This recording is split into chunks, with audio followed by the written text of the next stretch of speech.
おは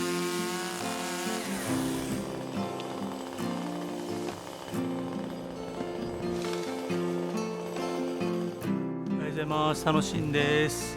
では今日も山の開拓として竹切りなどをちょっとしていきましょうかね。今日するところはですね、この御神木から、家があるんですけど、そのこちら側を今日はしていこうと思います。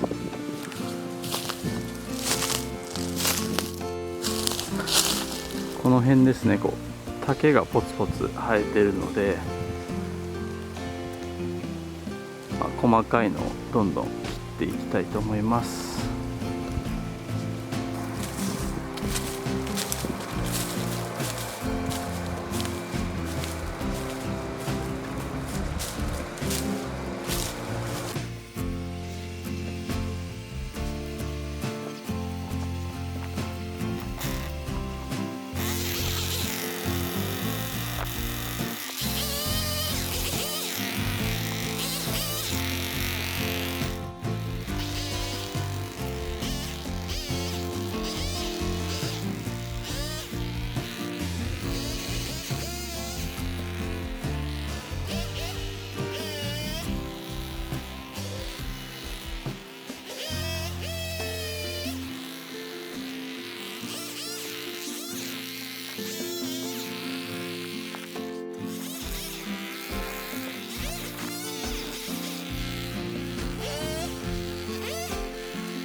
今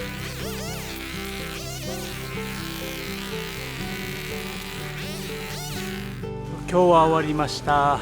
一通り竹の方は切ったかなと思います。あとはウッドデッキみたいなのを作りたいなと思って、どの木を残そうか今ちょっと考え中ですね。今日切った感じはですね、ご神木があるとこっち側ですね、この部分を今日切りました。まだ片付けはしてないんですけど、ここを、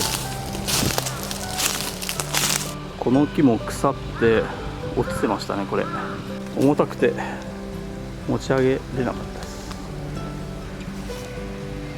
この辺も一通り竹がなくなりましたね。こんな感じですね。ちょっと田舎なんでトラクターの音がうるさいんですけど、すいません。こんな感じで切りました。ただこの竹がですね、あちこちにあるんで、これは処分が大変ですね。今日はこんな感じですね。次は片付けをちょっとしていきたいなと思います。